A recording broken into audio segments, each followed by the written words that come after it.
But first, let's go to Philadelphia to be updated on that 8-hour standoff with police. I commend Police Commissioner Richard Ross and the brave officers of the Philadelphia Police Department.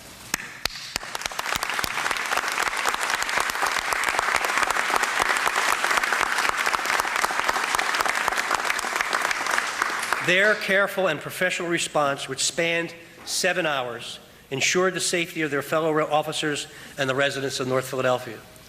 In the face of what could have been a horrific tragedy, the peaceful resolution of the incident marks one of the finest moments in the history of the Philadelphia Police Department.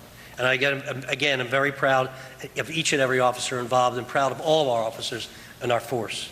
The fact that our officers found themselves under such an attack while trying to carry out a basic function of their job is reprehensible. Seeing an entire neighborhood put in harm's way was nothing short of devastating. We can and must do more to protect our officers and all of our citizens. Of course, this incident is a reminder, a harsh reminder, of the devastating reality Americans face every day. Whether it's the mass shootings like we saw last week at El Paso and Dayton, guns have flooded American cities, leading to senseless and preventable violence. In fact, as dozens of officers were responding to the North Philadelphia incident last night, others in South Philadelphia were responding to another shooting, a young man shot in the head and later pronounced dead. That incident didn't draw national attention. It happens daily in this city and many others across the nation. But a life was lost last night to gun violence here in Philadelphia. And like so many other shootings, it goes unnoticed. It becomes every day.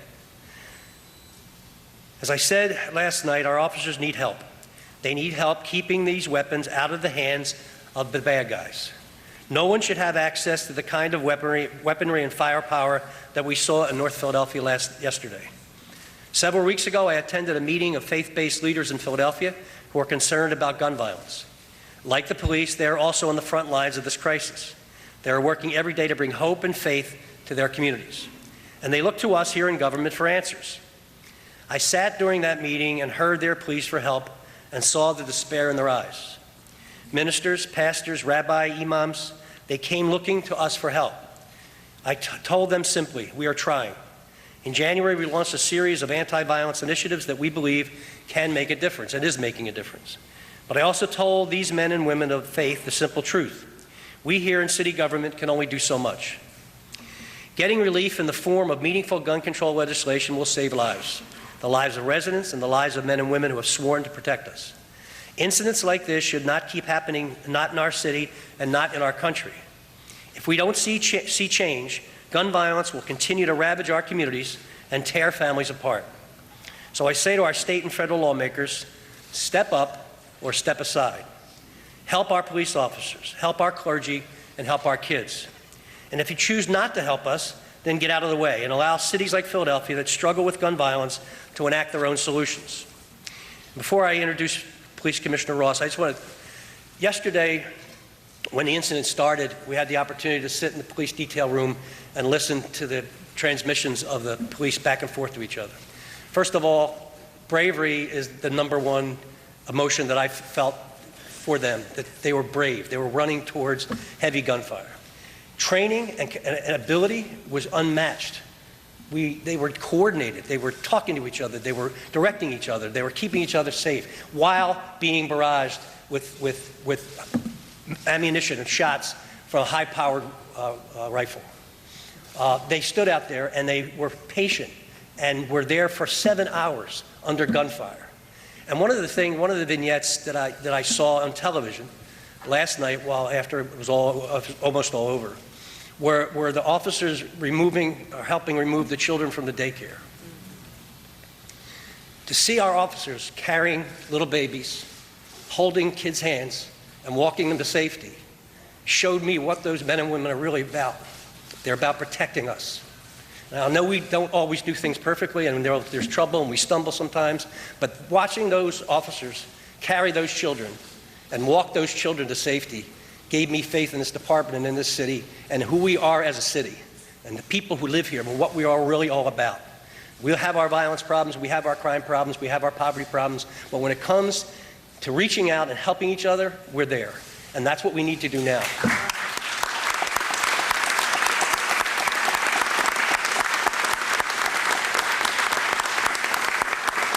So I'd like to take this opportunity to introduce the best police commissioner in America.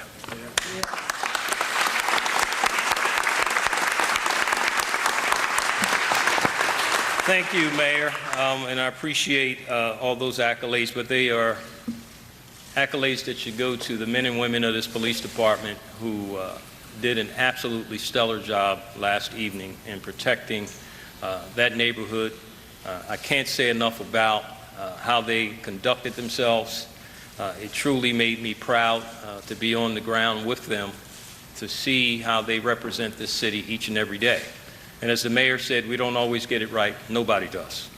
But when he described the scene like he did, about the help that they gave in not only moving those young kids to safety, but assuaging the concerns of parents who were arriving at the scene, who were telling them, calm down, your child is okay. Words that a parent needs to hear more than anything else during a crisis like that. And so there are many heroes from last night, probably too many to mention by name.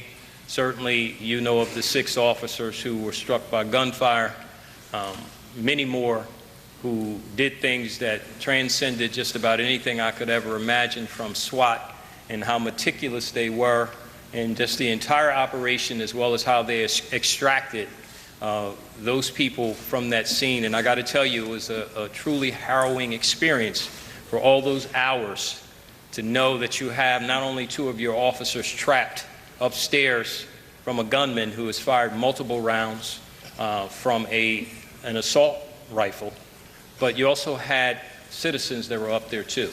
And not knowing whether or not this gunman was going to decide to go out in what some may call as a blaze of his own glory, and decide to basically charge those steps and try to take those people out upstairs.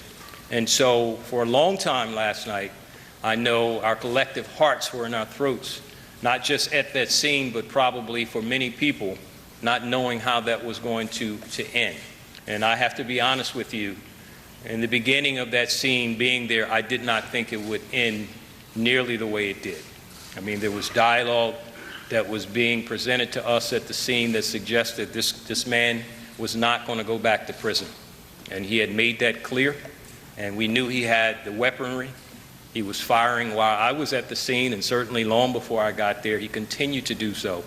And so the SWAT operation, to Detective Timmy Brooks, who fed me every line he wanted me to give in negotiations, to many officers who arrived on the scene, and as my officers have told me, 2 of the heroes that most have not thought about, believe it or not, were the 2 officers upstairs. There were officers who knew they were trapped, who naturally wanted to go in immediately and get them. This is before SWAT got in. And as I understand it, these officers were astute enough and wise enough and brave enough to say, do not come in here. Do not come in here. If you come in here, you will be met with severe gunfire. Now think about what it takes to do that, to know that you're trapped in the building yourself. Your natural inclination is to say, help, come get me. But they did the opposite. And that speaks volumes of what we see each and every day. So we were dealt a hand that nobody should be dealt. Thankful that no one died from it. All our officers were discharged from the hospital, but dealing with a violent felon who told me himself during negotiations that he had an extensive arrest record and that he did not want to deal with prison again, and he wanted to do and get some deals, which, obviously didn't happen.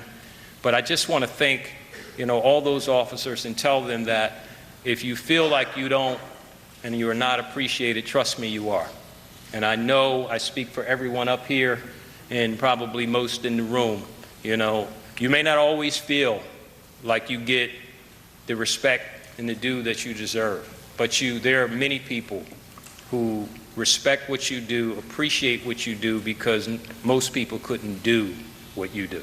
And so I thank them for all that they've done. I know you'll have questions later, but there's others that have to speak. You have a general idea of the circumstances. We can update you in questions a little later, but right now I just want to introduce the governor for his comments.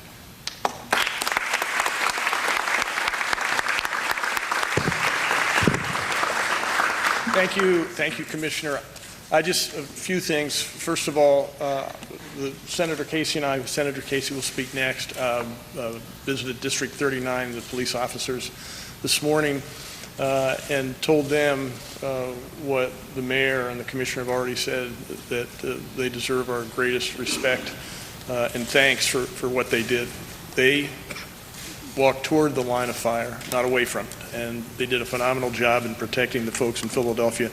And it was miraculous that in the end only 6 people were injured, and all of them are out of the hospital from gunfire. So it was an amazing thing, and I think we all owe a lot to the police force. I also... All right, so we wanted to just dip in. You heard from the mayor, you heard from the police commissioner there in Philadelphia, and now the governor of Pennsylvania. I mean, it is truly extraordinary. And the fact that it ended peacefully, this 7 to 8 hour standoff that had just everyone in knots yesterday in Philadelphia. James Galliano is a retired FBI supervisory special agent, forgive me, and CNN law enforcement analyst. But I mean, James, to hear them say they didn't actually think it would end peacefully and the way in which the whole thing came to a conclusion, can you even believe that? No, and Brooke, let's just give this some context and some color. In the last 18 days, we've had 3 mass shootings with subjects armed with rifles that police interdicted or arrested. We've had 9 police officers in the city of New York take their own lives by suicide.